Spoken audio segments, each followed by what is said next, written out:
Welcome to the tar education friends. Target all rounder के tar education में मैं प्रकाश कुमार आप सभी का स्वागत करता हूं।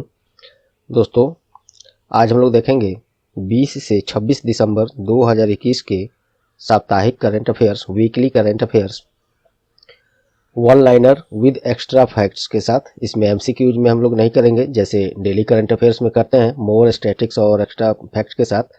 यहाँ पे एक्स्ट्रा फैक्ट आपको बहुत कुछ फिर भी मिलेंगे, लेकिन एमसीक्यूज नहीं मिलेंगे, जो कि एमसीक्यूज में हर ऑप्शन पर भी मैं एक्स्ट्रा चीज़ बताता हूँ।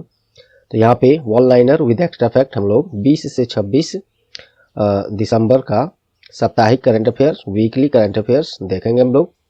प्रश्न यहाँ पे हिंदी में है, हिंदी वाले क्लास को यहाँ पे हम लोग अटेंड करेंगे। इंग्लिश में भी क्लास है, पूरा डिजाइन किया गया है। आप इस क्लास का पीडीएफ हिंदी या इंग्लिश किसी भी भाषा में टार एजुकेशन के वेबसाइट और इन सभी सोशल मीडिया प्लेटफॉर्म से डाउनलोड कर सकते हैं। सभी का लिंक डिस्क्रिप्शन बॉक्स में दिया हुआ है। तो टार एजुकेशन के वेबसाइट पर जाइए, वहाँ इन सभी करंट अफेयर्स को आप टेक्स्ट फॉर्म में पढ़ भी सकते हैं। अन्य क्विज वगैरह, अन्य मटेरियल जो अब तक उपलब्ध है वो आप पा सकते हैं। और आने वाले समय में सभी डेली क्विज भी हम लोग शुरू कर रहे हैं। पहले चलता था, बीच में रुका हुआ है किसी कारणवश। तो डेली क्विज, अन्य स्टडी मटेरियल सब कुछ उस पर उपलब्ध कराए जा रहे हैं। आगे उसमें और बढ़ोतरी भी होगी, तो आप वेबसाइट पर भी विजिट करें।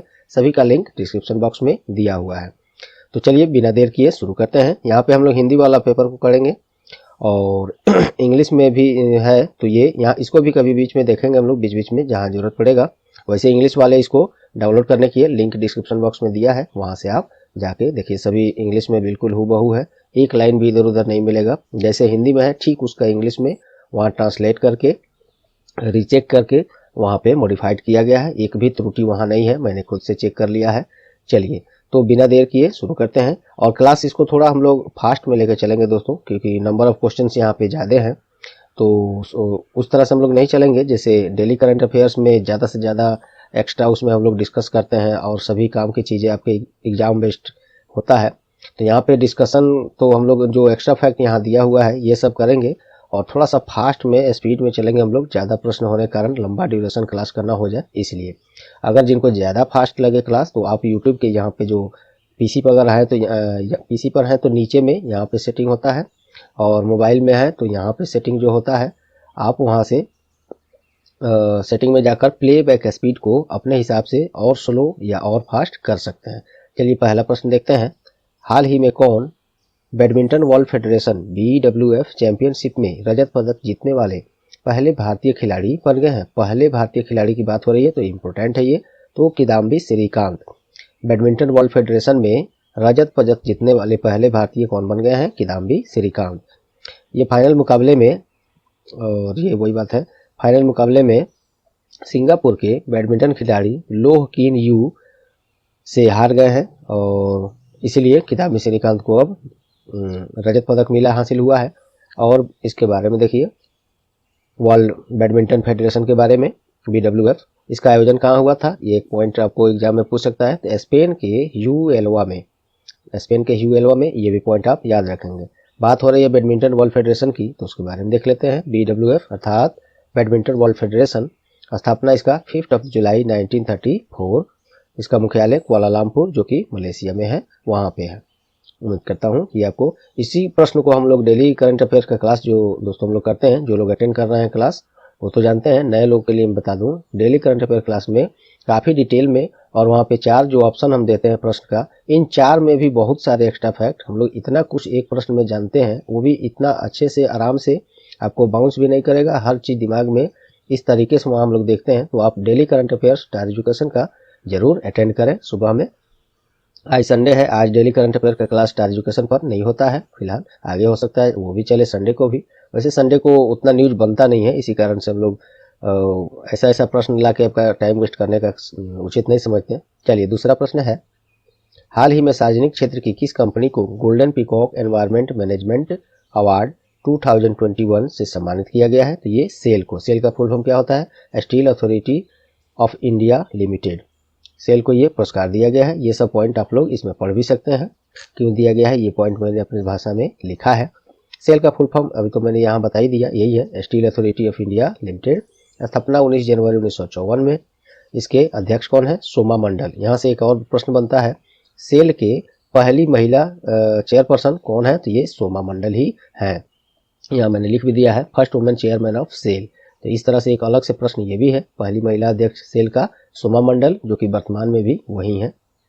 नेक्स्ट है, हाल ही में रक्षा अनुसंधान एवं विकास संगठन, शॉर्ट में DRDO जिसको आप कहते हैं, द्वारा स्वदेश निर्मित कौन सी नई पीढ़ी की परमाणु सक्षम बैलिस्टिक मिसाइल का सफल परीक्षण हुआ है, तो ये है अग्नि पी।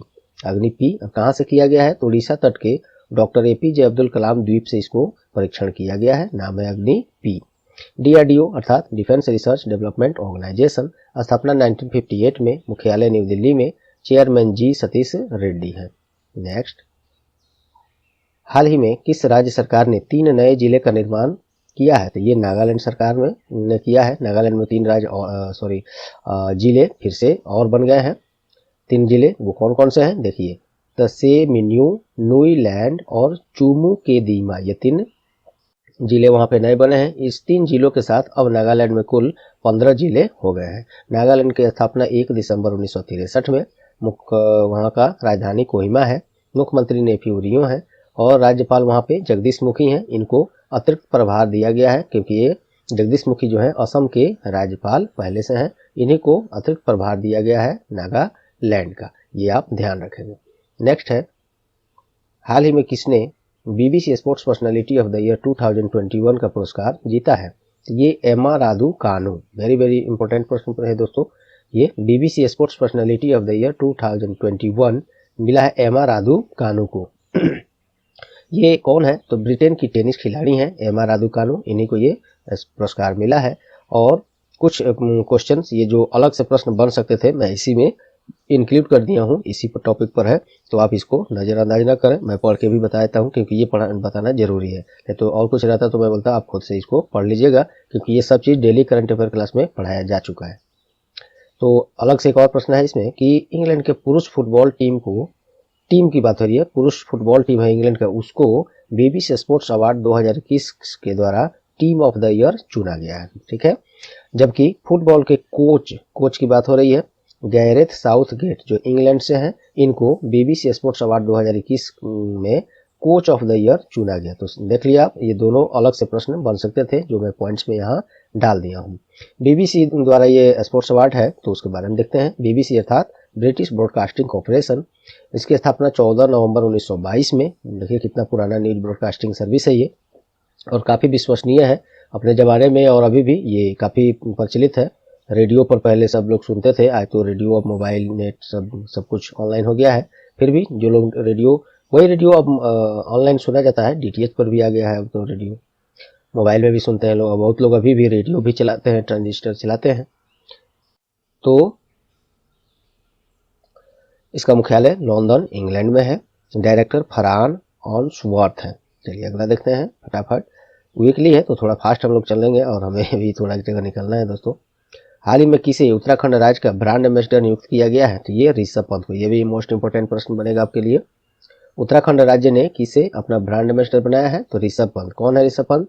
भारतीय क्रिकेट टीम के विकेट कीपर और बैट्समैन है ऋषभ पंत। सब लोग तो जानते ही हैं, फिर भी बताना मेरा यहाँ पे धर्म है, फर्ज है। और ये बात हो गई। उत्तराखंड के बारे में देख लेते हैं। उत्तराखंड की राजधानी दो है, देहरादून विंटर सीजन के लिए, गैरसैंण समर सीजन के लिए। और स्थापना इसका 9 नवंबर सन 2000 में हुआ था। चीफ मिनिस्टर इसके कौन है? पुष्कर सिंह धामी है। गवर्नर कौन है इसके? तो लेफ्टिनेंट जनरल गुरमीत सिंह है उत्तराखंड के राज्यपाल। चलिए नेक्स्ट है, हाल ही में किस दिन अंतर्राष्ट्रीय मानव एकता दिवस मनाया गया है, तो ये 20 दिसंबर को मनाया गया है। यूनाइटेड नेशन के पहल पर मनाया जाता है। ये कारण है, ये सब पढ़िएगा आप, क्योंकि डेली करंट अफेयर क्लास में मैं करा चुका हूँ, तो थोड़ा सा कहीं कहीं मैं शॉर्ट में चलूंगा।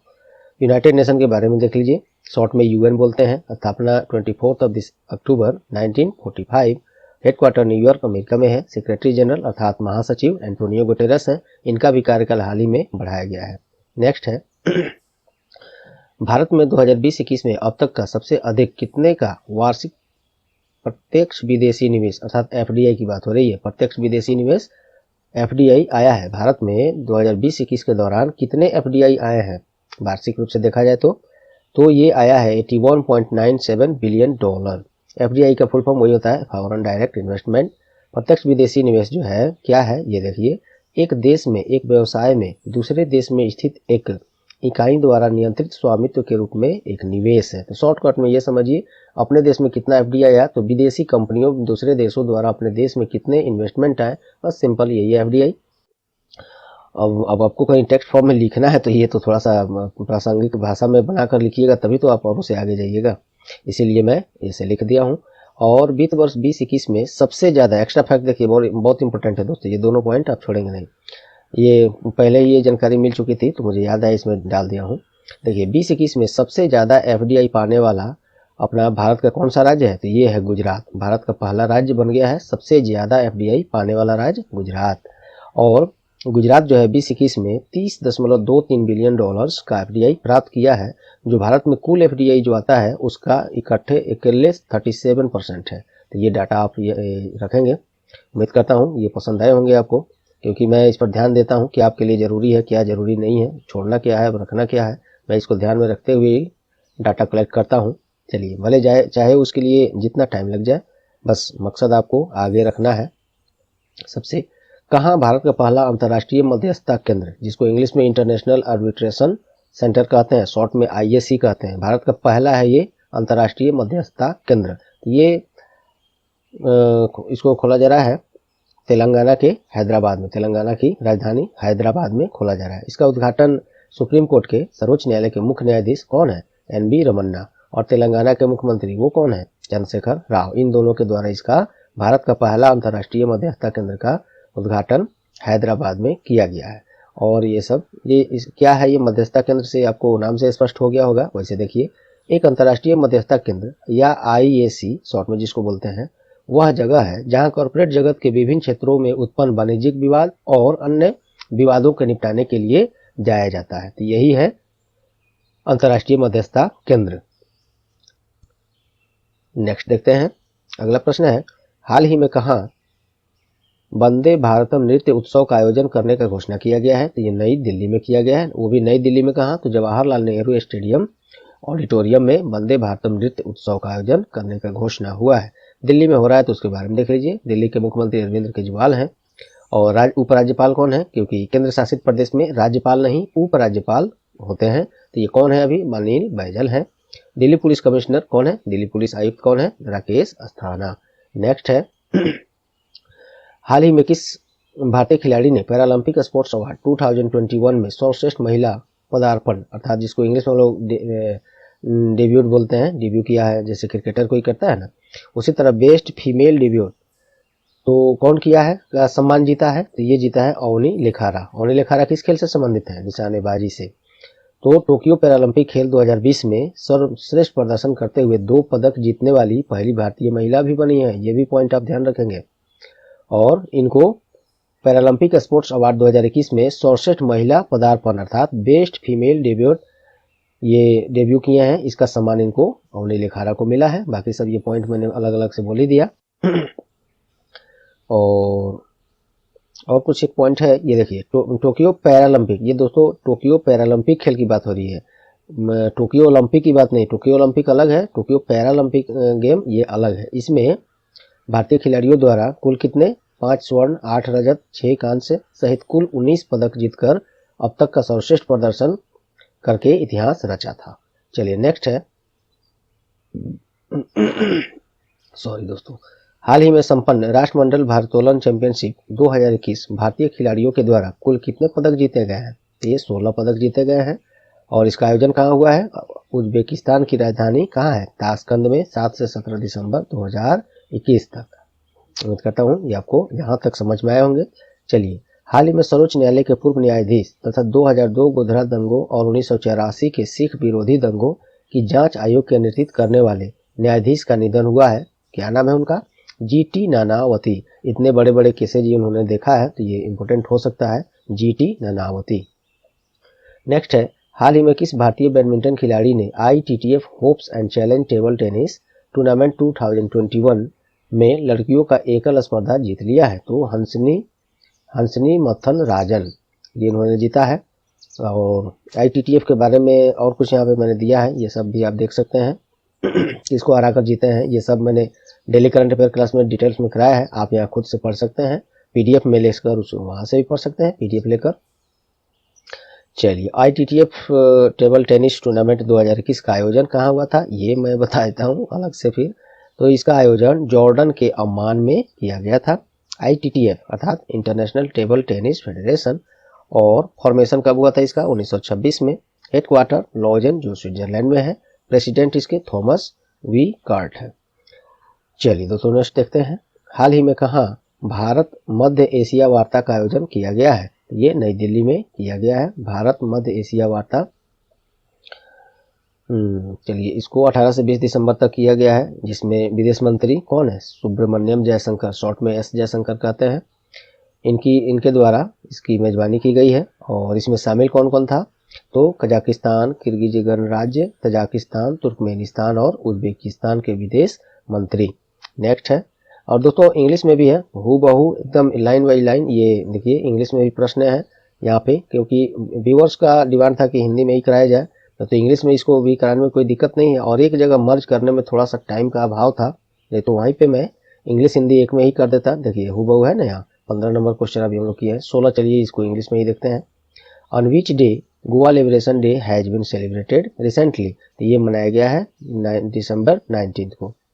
Goa liberation day is celebrated every year 19 December, यहाँ पे 19 ऐसे कर सकते हैं, to mark the success of operation विजय।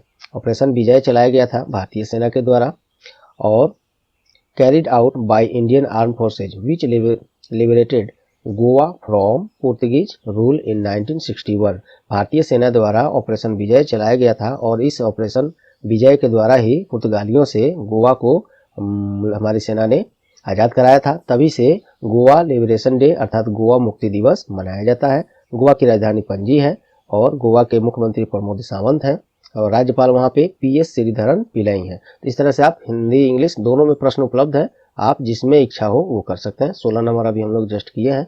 चलिए 17 से फिर इधर से देखते हैं।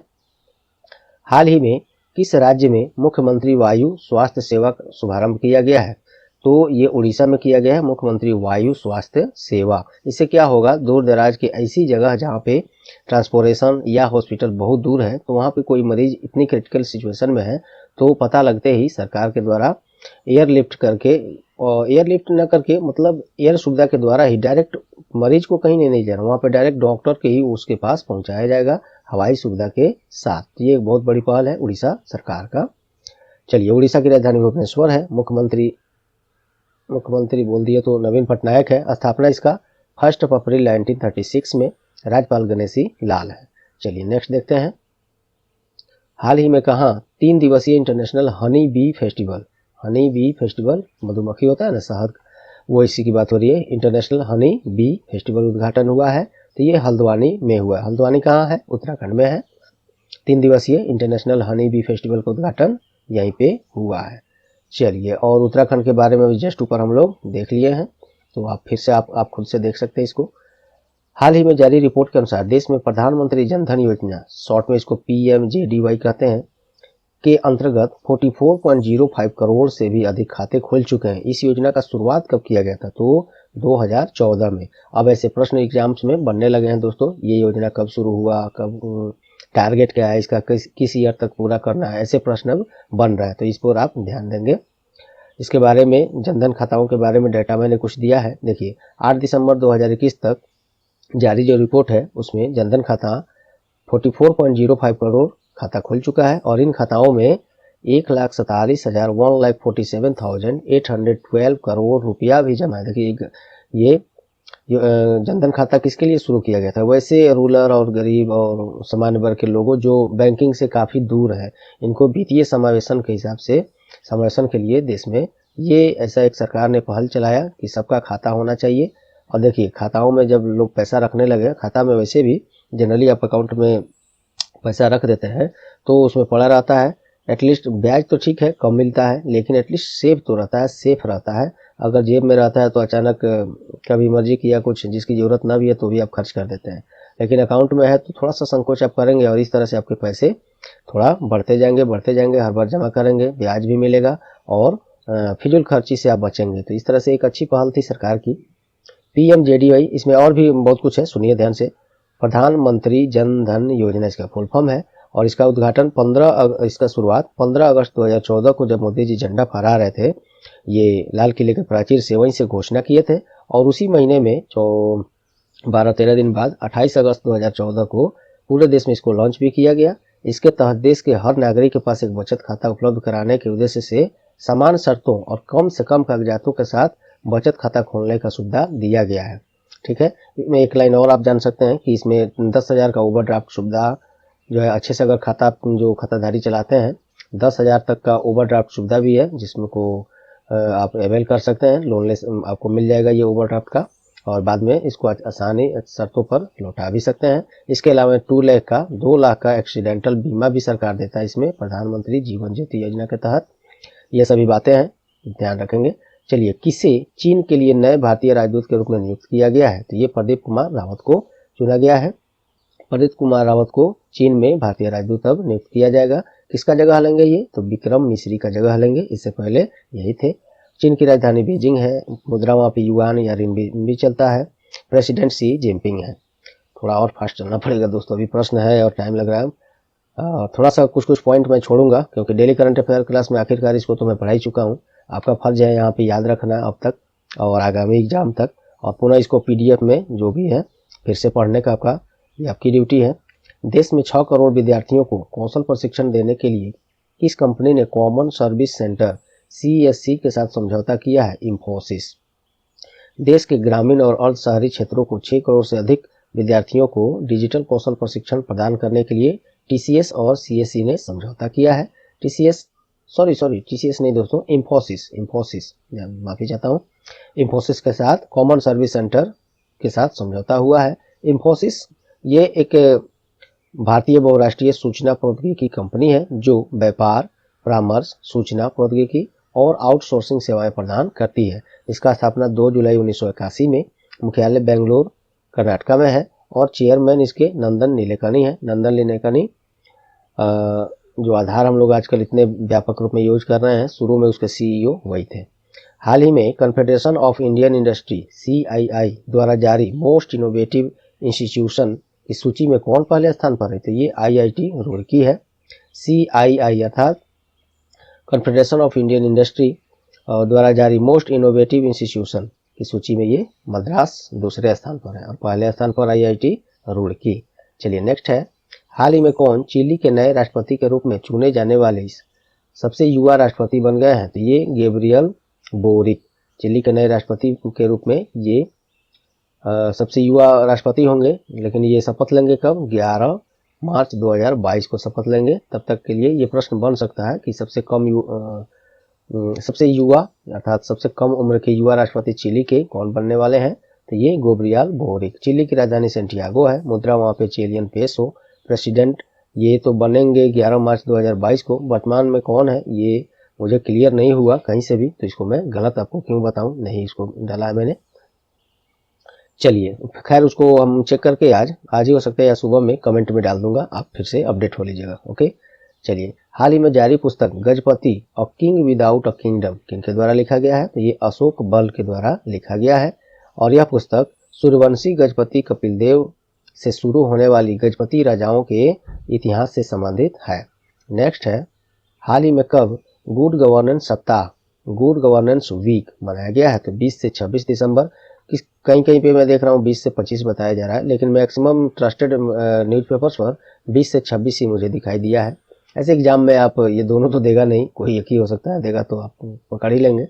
20 से 26 दिसंबर गुड गवर्नेंस सप्ताह या गुड गवर्नेंस वीक तो केंद्र सरकार के द्वारा ये मनाया जा रहा है और ये अभियान है, इसके साथ वो मनाया जा रहा है प्रशासन गांव की ओर। ये आप ध्यान रखेंगे, गुड गवर्नेंस वीक जो मनाया गया उसमें कौन सी अभियान आगे को लेकर आगे बढ़ा गया है? तो प्रशासन गांव की ओर, ये इसका कैंपेन है। नेक्स्ट है, हाल ही में जारी होने वाली पुस्तक bachelor dad my journey to fatherhood and more, ये पुस्तक किनके द्वारा लिखा गया है? तो ये अभिनेता जो तुषार कपूर है, गोलमाल में गूंगे का सीन ले रहे हैं, वही है गोलमाल रिटर्न, गोलमाल।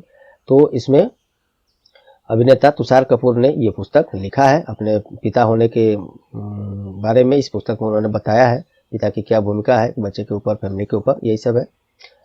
और पिता धर्म का प्रकाश डाला, यही बात है इसमें। और ये जारी हुआ नहीं है दोस्तों, ये जनवरी 2022 नेक्स्ट मंथ में ये जारी होने वाला है, ठीक है। चलिए अगला है, हाल ही में सार्वजनिक क्षेत्र की किस कंपनी को golden peacock environment management award 2021 से सम्मानित किया गया है? सेल। ये प्रश्न रिपीट हो गया है दोस्तों, किसी अगले दिन हो सकता है, प्रश्न कम पढ़ते हैं तो पिछले दिन में से इंपॉर्टेंट जो प्रश्न होते हैं मैं उसको एक या दो ठो डाल देता हूँ, उसी दौरान ये रिपीट हुआ है। अभी हम लोग ऊपर पढ़ चुके हैं इसमें, आप ऐसे फिर से यहाँ पहुँच करके देख ही लीजिए, पढ़ना है तो। ये भी हम लोग पढ़ चुके हैं। एम आर राधुकानु जो BBC sports personality of the year 2021 चुनी गई हैं। इसमें बीच में जो पॉइंट दिया हूँ 1 2 3 और डॉट डॉट डॉट, ये सब काफ़ी इंपॉर्टेंट है, आप देखिएगा इसको, क्योंकि दोबारा फिर क्यों पढ़ाऊँ, इसी क्लास में दिखा दिया है मैंने ऊपर में, और डेली करंट अफेयर क्लास में तो वो हो ही गया है। नेक्स्ट है, हाल ही में कहाँ मानवीय सहायता और आपदा राहत HADR अभ्यास, इसका नाम है पैनेक्स 21 का अभ्यास किया गया। कहाँ किया गया? तो महाराष्ट्र के पुणे में इसका आयोजन किया गया है। और इसमें शामिल कौन हो रहा है? तो बिम्स्टेक जो है उसके जितने सदस्य देश हैं वे सभी उसमें शामिल हो रहे हैं। फुल फॉर्म क्या है इसका? तो the bay of Bengal initiative for multi sectoral technical and economic cooperation. स्थापना इसका 6 जून 1997, हेडक्वार्टर ढाका बांग्लादेश में है। और मेंबर कंट्री कौन कौन है ये अच्छे से देखिए आप। अपना देश इंडिया है, नेपाल, म्यांमार, थाईलैंड, बांग्लादेश, श्रीलंका और भूटान, ये सब मिलकर इसका आयोजन किए हैं महाराष्ट्र के पुणे में। नेक्स्ट है, 10वें वाइब्रेंट गुजरात वैश्विक शिखर सम्मेलन 2022 का आयोजन कहाँ करने का घोषणा हुआ है? तो ये गांधीनगर में हुआ है। ये हुआ नहीं है, होगा अभी 10 से 12 जनवरी 2022 को गुजरात के गांधीनगर में होगा, और गुजरात की अगुवाई में ये आयोजित किया जाएगा। क्या? वाइब्रेंट गुजरात वैश्विक शिखर सम्मेलन 2022। गुजरात की राजधानी गांधीनगर है। गुजरात का स्थापना 1 मई 1960 में। मुख्यमंत्री भूपेंद्र पटेल हैं। राज्यपाल आचार्य देवव्रत हैं। नेक्स्ट है, हाल ही में किस दिन राष्ट्रीय गणित दिवस मनाया गया है? नेशनल मैथमेटिक्स डे किस दिन मनाया गया? तो ये 22 दिसंबर को महान भारतीय गणितज्ञ श्रीनिवास रामानुजन के जन्म दिवस के अवसर पर मनाया जाता है। ये जो श्रीनिवास रामानुजन थे, इनके बारे में क्यों मनाया जाता है? देखिए, इनके पास जब ये पढ़ रहे थे तो कोई औपचारिक प्रशिक्षण न होने के बावजूद भी मात्र 12 वर्ष की उम्र में त्रिकोणमिति में महारत हासिल किए थे इन्होंने। और 2012 में भारत सरकार, उस समय मनमोहन सिंह प्रधानमंत्री थे, उसी समय पहली बार 22 दिसंबर को नेशनल मैथमेटिक्स डे मनाने का फैसला किया गया था। चलिए नेक्स्ट है, हाल ही में किस राज्य सरकार ने जगन्नाथ रथ यात्रा को राज्य उत्सव का दर्जा दे दिया? तो ये पंजाब सरकार ने कर दिया है इसको। पंजाब की राजधानी चंडीगढ़ है। मुख्यमंत्री चरणजीत सिंह चन्नी है, नए बने हैं। ये अमरिंदर सिंह के इस्तीफा देने के बाद अमरिंदर सिंह अब एक न्यू पार्टी भी बना लिया है, और बीजेपी के साथ ये मिल जाने का घोषणा भी उन्होंने कर दिया है। राज्यपाल पंजाब में कौन है? बनवारी लाल पुरोहित हैं, जो को इनको एडिशनल चार्ज मिला है। अब बताइए बनवारी लाल पुरोहित एक्चुअली में किस राज्य के राज्यपाल हैं? ये आप कमेंट में बताइए। चलिए नेक्स्ट है, हाल ही में वित्त वर्ष 2021 में डिजिटल लेन देन में कौन सा बैंक शीर्ष स्थान प्राप्त किया है? तो बैंक ऑफ बड़ौदा ने शीर्ष स्थान हासिल किया है डिजिटल लेन देन में, सबसे ऊपर है ये। और ये पुरस्कार इसको दिया है इलेक्ट्रॉनिक्स एवं सूचना प्रौद्योगिकी मंत्रालय के द्वारा। तो देख लेते हैं इलेक्ट्रॉनिक्स और सूचना प्रौद्योगिकी मंत्री कौन है? श्री अश्वनी वैष्णव। अश्वनी वैष्णव के पास बहुत सारे अन्य मंत्रालय भी हैं, उसके भी मंत्री हैं। कौन कौन है, क्या आपको अभी तक याद है? मैंने बताया था पिछले क्लास में, बताइए कमेंट में। बैंक ऑफ बड़ौदा का स्थापना 20 जुलाई 1908। ये मैं कमेंट करने में लिए जो बोल रहा हूँ, ये डेली क्लास रहता तो मैं खुद बता देता दोस्तों, यहाँ पे करूँगा तो थोड़ा और ज़्यादा समय लगेगा।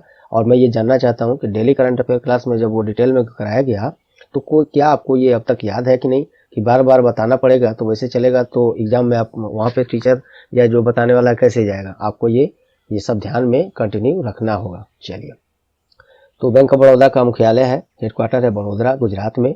चेयरमैन कौन है? हसमुख अधिया है। नेक्स्ट है, हाल ही में इक्विटस स्मॉल फाइनेंस बैंक किस राज्य सरकार के बैंकिंग भागीदार के रूप में सूचीबद्ध हुआ है? तो महाराष्ट्र सरकार अपना बैंकिंग पार्टनर इसको बनाया है। कहने का मतलब ये हुआ कि राज्य सरकार की जो भी वित्तीय काम होगी, बैंकिंग काम होंगे, उसमें अभी इस बैंक को भी सम्मिलित कर लिया गया। ये उसका काम देखरेख करेगा।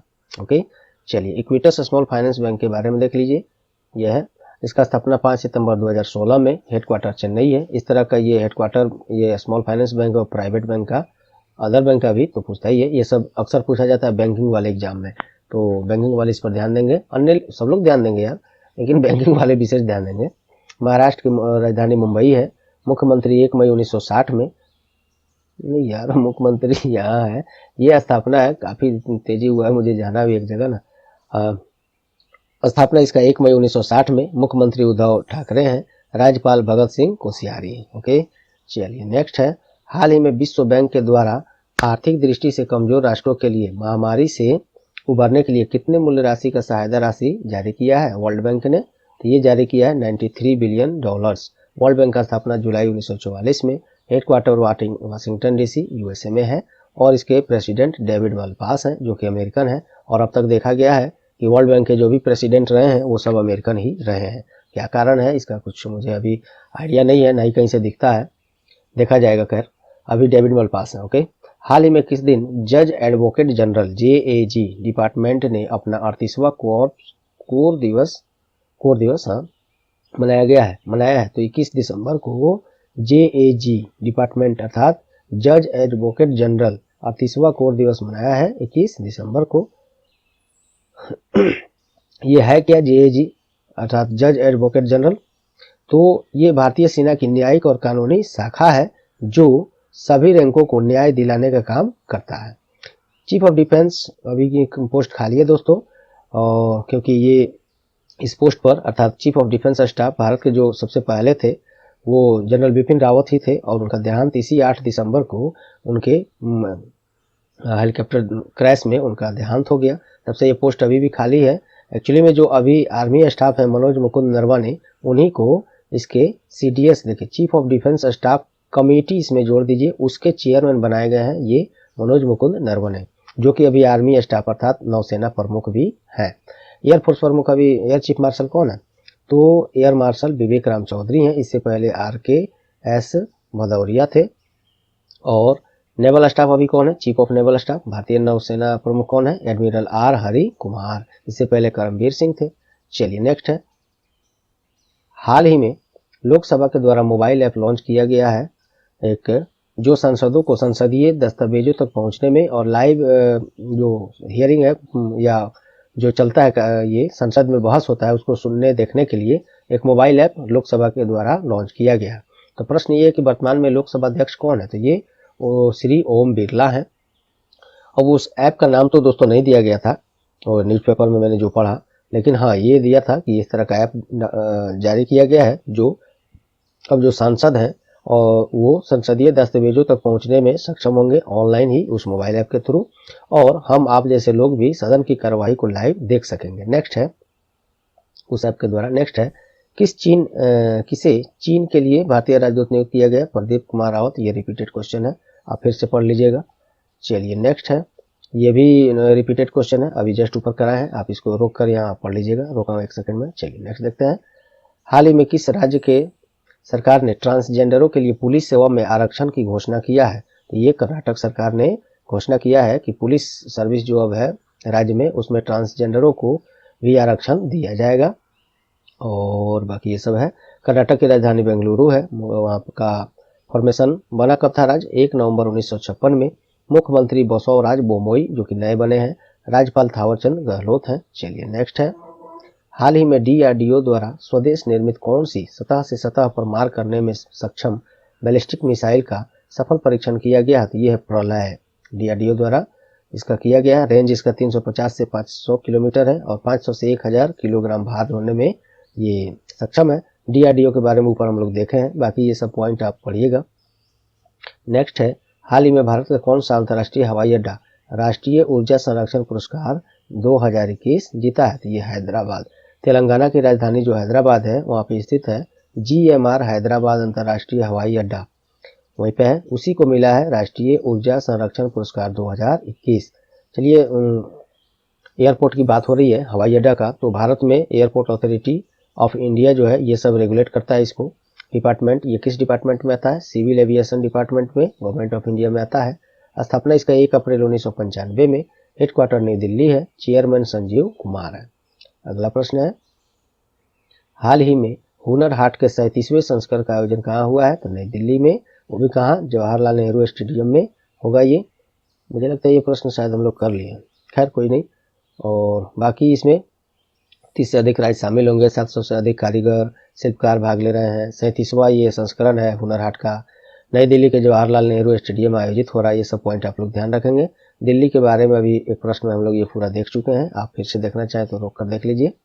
किस दिन राष्ट्रीय किसान दिवस most important national farmers day किस दिन मनाया गया है? 23 दिसंबर को मनाया गया है। और ये क्यों मनाया जाता है? ये भारत के 5वें प्रधानमंत्री कौन थे? चौधरी चरण सिंह। इन्हीं के जयंती के अवसर पर और तथा राष्ट्र निर्माण में किसानों की भूमिका की सराहना के लिए प्रत्येक वर्ष ये दिवस मनाया जाता है। और ये 2001 में इस दिवस को मनाने का फैसला सरकार ने किया था। वर्तमान में केंद्रीय कृषि मंत्री कौन है? श्री नरेंद्र सिंह तोमर है। इनका संसदीय क्षेत्र मध्य प्रदेश का मुरैना है। मुरैना, हिंदी में मुरैना, मुरैना हो गया, मुरैना।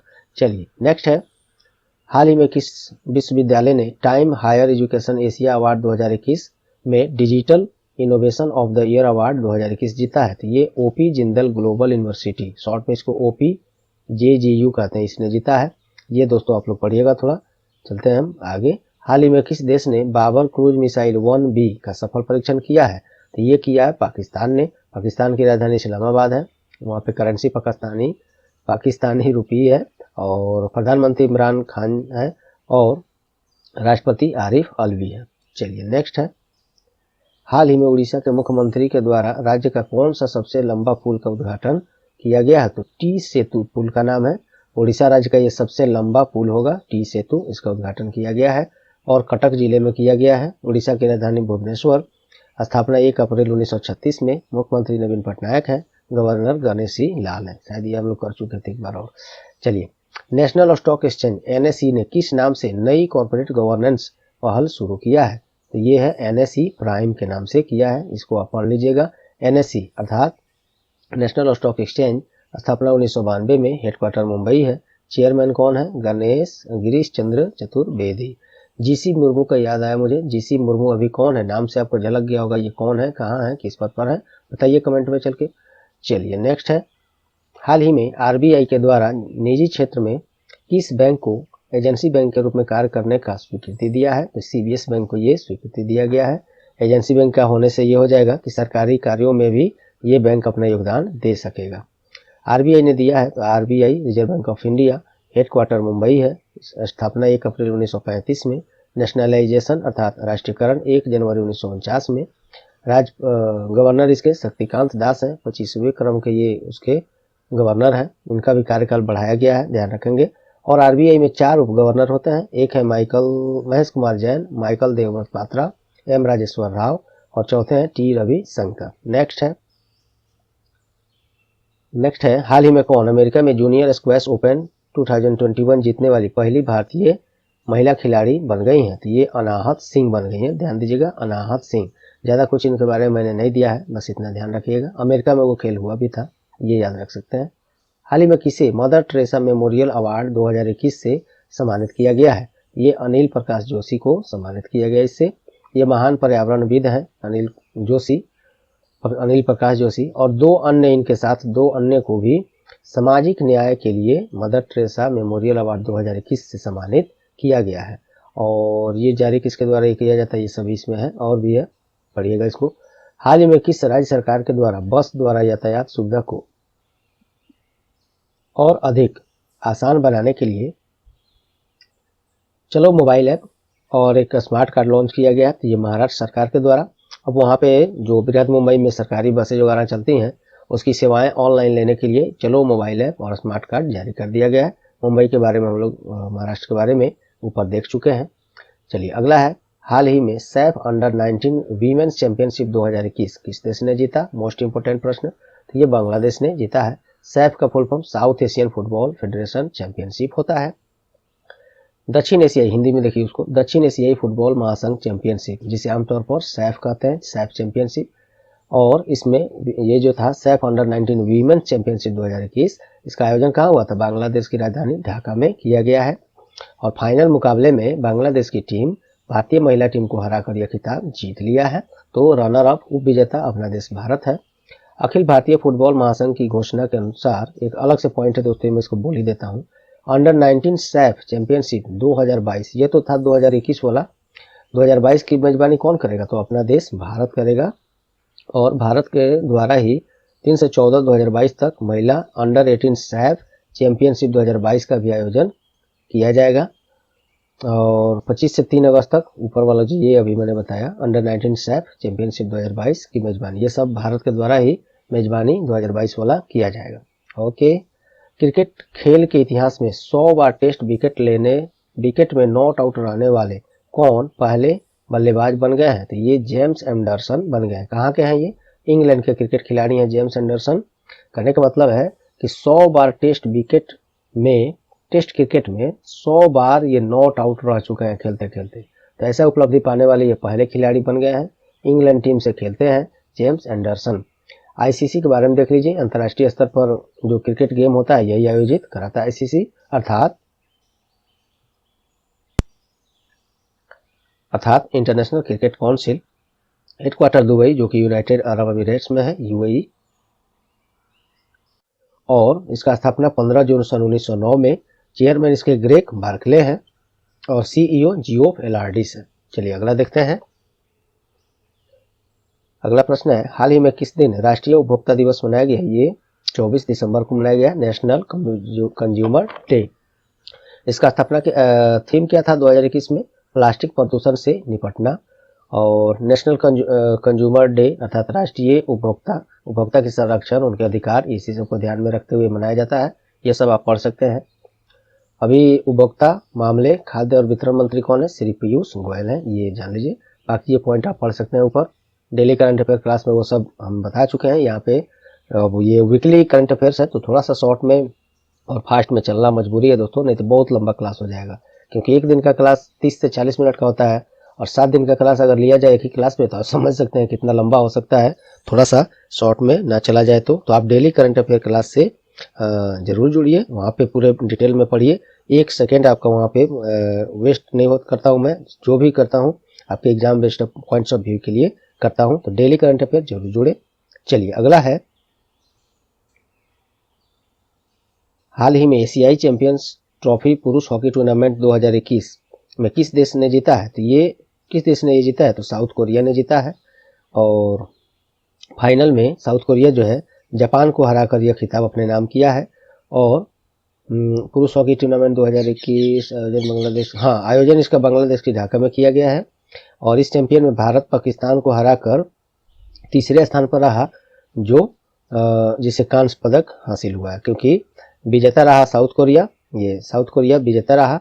और उप विजेता रहा आपको ये कौन रहा? जापान उप विजेता रहा, रनर अप। और तीसरे स्थान पर इंडिया जो है पाकिस्तान को हराकर तीसरे नंबर पे इंडिया रहा है। तो इंडिया ये स्वर्ण हो गया, ये रजत हो गया, ये कांस्य हो गया, ब्रॉन्ज हो गया। ओके, FIH के बारे में देखिए। FIH यही है इंटरनेशनल हॉकी फेडरेशन। अंतर्राष्ट्रीय स्तर पर हॉकी खेल का आयोजन इसी के द्वारा किया जाता है। स्थापना 7 जनवरी 1924 में। हेडक्वार्टर लॉजेन स्विट्जरलैंड में है। और इसके प्रेसिडेंट नरेंद्र ध्रुव बत्रा हैं जो अपने भारत से हैं। नेक्स्ट है, हाल ही में जारी ग्लोबल यूनिकॉर्न इंडेक्स 2021 में भारत का रैंक क्या है? तो ये है तीसरा ग्लोबल यूनिकॉर्न। ये यूनिकॉर्न आप क्या समझते हैं? ग्लोबल यूनिकॉर्न इंडेक्स ये जो है जैसे पूरे एक वर्ष में उस देश में किसी देश में बिल्कुल नए स्टार्टअप्स जो है कितने बने और नए डिस्कवरी जिसको कहेंगे या नए कुछ स्टार्टअप ऐसे शुरू किए गए इनोवेशंस जो इससे पहले नहीं किया गया, यही सब होता है ये यूनिकॉर्न। तो ग्लोबल यूनिकॉर्न इंडेक्स 2021 में भारत का रैंक तीसरा है। पहले स्थान पर इसमें कौन है? तो ये अमेरिका पहले स्थान पर है, चीन दूसरे स्थान पर है और यूनाइटेड किंगडम को पीछे करते हुए भारत दूसरे स्थान पर आ गया है। हाल ही में किसने 11वां राष्ट्रीय बिलियर्ड्स खिताब जीता है? तो ये पंकज अडवाणी जीते हैं। फाइनल मुकाबला में ध्रुव सितवाला को हराकर 11वां राष्ट्रीय बिलियर्ड्स खिताब पंकज अडवाणी ने जीत लिया है। 11वां संस्करण था, ये ध्यान रख सकते हैं आप। नेक्स्ट है,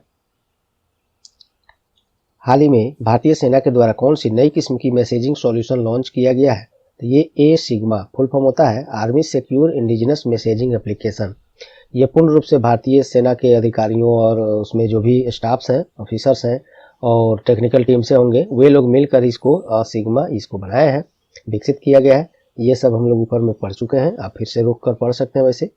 चलिए नेक्स्ट है, हाल ही में अंतर्राष्ट्रीय स्कीइंग फेडरेशन FIS द्वारा आयोजित अल्पाइन स्कीइंग प्रतियोगिता में किस भारतीय स्कीइंग खिलाड़ी ने कांस्य पदक जीता है? तो ये आंचल ठाकुर। तो सबसे पहली बात कि आंचल ठाकुर किस खेल से संबंधित है? तो स्कीइंग से। स्कीइंग क्या होता है? बर्फ पर जो ऐसे होता है ना, इस पर खड़ा होकर और छड़ी के सहारे दौड़ता है लोग, वही होता है। तो इसमें देखिए काफ़ी यहाँ पे इनको आंचल ठाकुर ये मात्र 2 सेकेंड्स, मुझे याद है अभी न्यूज में जब पढ़ रहा था इसको, मात्र 2 सेकेंड्स विलम्ब के कारण ये इनको कांस्य पदक मिला। नहीं तो 2 सेकेंड और आगे रहती तो ये रजत पदक, इनको सिल्वर मेडल मिलता। बताइए यहाँ पे 2 सेकेंड का कितना महत्व है, तो ये आप पढ़ सकते हैं। नेक्स्ट है, हाल ही में किस भारतीय प्रयोगशाला को विश्व डोपिंग रोधी एजेंसी अर्थात वाडा से पुनः एक्रीडिटेशन मिल गया है? अर्थात मान्यता मिल गया है। तो ये राष्ट्रीय डोप परीक्षण प्रयोगशाला हम लोग इंडिया का है, NDTL, इसको पुनः मान्यता मिल गया है। National dope testing laboratory Hindi में, इंग्लिश में, हिंदी में राष्ट्रीय डोप परीक्षण प्रयोगशाला कहेंगे। नाडा, देखिए वाडा के बाद तो यहाँ पे हुआ है, उसने ये दिया है मान्यता। उसके बारे में पहले देखिए, वाडा वर्ल्ड एंटी डोपिंग एजेंसी। और इसी तरह, और ये क्या होता है? तो ये खिलाड़ियों को, किसी भी खेल में खिलाड़ियों को कुछ ऐसी दवाएं ऐसी प्रतिबंधित दवाएं और खाद्य पदार्थ जो है यूज नहीं करना होता है, जिससे कि उनकी प्रतिरोधक क्षमता, स्टेमिना, इम्यूनाइजेशन, ये सब एक मतलब गैर तरीके से उसको बढ़ाने का तरीका है वो, तो वो सब चीज़ बैन होता है, नहीं खाना होता है खिलाड़ियों को। तो वही कोई ना खाए, या खाया तो चेक करके उसको निष्कासित कर दिया जाए खेल से। ये काम करता है अंतर्राष्ट्रीय स्तर पर ये वाडा करता है, वर्ल्ड एंटी डोपिंग एजेंसी। ठीक यही काम अपने केवल भारत के लिए करता है नाडा नेशनल एंटी डोपिंग एजेंसी। तो ये फर्क आप समझ गए होंगे, और ये क्या है ये समझ गए होंगे। तो वाडा का स्थापना 10 नवंबर 1999 में, हेडक्वार्टर मॉन्ट्रियल, क्यूबेक, जो कनाडा में है। प्रेसिडेंट विटोल्ड बारिका है। और नाडा जो अपना इंडिया का है, नेशनल एंटी डोपिंग एजेंसी, इसका स्थापना सन 2005 में, और हेडक्वार्टर न्यू दिल्ली है। चेयरमैन इसके जो खेल मंत्रालय के खेल मंत्री होते हैं भारत के, वही होते हैं। अभी कौन है? अनुराग सिंह ठाकुर है। ठीक है। ब्रांड एम्बेसडर कौन है नाडा के अपने भारत के? तो सुनील सेठी, अभिनेता जो है वही है। ओके, चलिए, उम्मीद करता हूँ यहाँ तक आपको सब पसंद आए होंगे। हाल ही में पेटीएम के द्वारा विदेशों से धन अंतरण करने के लिए किस वित्तीय कंपनी के साथ समझौता किया गया है? तो ये मनीग्राम क्या है? तो एक American Seema par Pir to पीर या पर्सन टू पर्सन भुगतान और मनी ट्रांसफर कंपनी है। अर्थात विदेशों से जब पैसा भेजना हो तो इन सभी कंपनियों के सहारे ही आता है। जैसे अभी इंडिया में हम लोग फोन पे, गूगल पे, अमेजन पे, फ्री चार्ज, BBQ, बहुत सारे ऐप आ गए हैं, तो ये सब हम लोग यूज करते हैं। तो विद इन इंडिया ये काम करता है। लेकिन विदेशों से पैसा अगर मंगाना हो तो अब जो है पेटीएम पेमेंट बैंक के खातों में, और वो सर्विस देगा। इसी के लिए ये समझौता किया है मनीग्राम के साथ। मनीग्राम अमेरिकी की कंपनी है, वही ट्रांसफर मनी। और ये कहाँ स्थित है? संयुक्त, ये तो हो ही गया। इसका मुख्यालय डलास टेक्सास में है मनीग्राम का। पेटीएम के बारे में देख लीजिए, पेटीएम पेमेंट बैंक, इसका स्थापना सन 2000 में। ये पेटीएम पेमेंट बैंक की बात हो रही है बाबू। इसका क्या बोल रहा था मैं यार हाँ, पेटीएम पेमेंट बैंक की बात हो रही है। इसका स्थापना 2017 में, और पेटीएम की बात करें तो उसका स्थापना 2009 में हुआ था। ये पेमेंट बैंक की बात हो रही है, और हेडक्वार्टर नोएडा है। चेयरमैन विजय शेखर शर्मा है। ये सब ध्यान रखेंगे।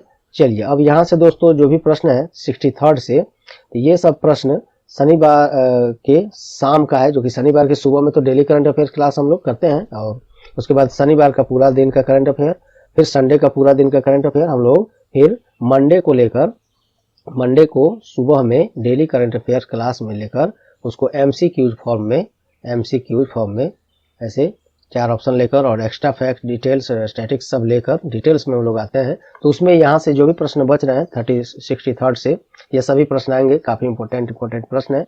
वैसे आप इसको पढ़ना चाहें तो PDF डाउनलोड कीजिएगा, उसमें आपको पहले से ही मिल जाएगा। नहीं तो सभी ये प्रश्न जो है अब आपको मंडे को सुबह में डेली करंट अफेयर क्लास में मिलेगा। तो चलिए, ये रहा साप्ताहिक करंट अफेयर्स 20 से 26 दिसंबर का। ये सब आप daily quiz, current affairs, vocabulary, अन्य जीके वगैरह के लिए वेबसाइट पर विजिट कर सकते हैं। तो चलिए दोस्तों, उम्मीद करता हूँ आज का क्लास आपको पसंद आया होगा, और यदि हाँ परीक्षा उपयोगी लगा होगा, यदि हाँ तो वीडियो को बिल्कुल लाइक करके जाएं, ज़्यादा से ज़्यादा शेयर करके टार एजुकेशन का सहयोग करें। और चैनल पर नए हैं या चैनल को अब तक सब्सक्राइब नहीं किए हैं तो अभी सब्सक्राइब बटन दबा दीजिए, और बेल आइकन भी दबा दीजिए। और पहले से सब्सक्राइब कर लिए हैं तो आपको कुछ नहीं करना। आपका बहुत बहुत धन्यवाद। जल्द ही टार एजुकेशन पर अन्य बहुत कुछ सब्जेक्टिव टॉपिक वाइज और exam based paper series mock test ये सब लेकर हम लोग आने वाले हैं। एंड्रॉयड ऐप भी आएगा, तो आप बने रहें और अन्य लोगों को तब तक जोड़ें। तो चलिए मिलते हैं अगले किसी इंपॉर्टेंट क्लास में। तब तक के लिए goodbye, all the best.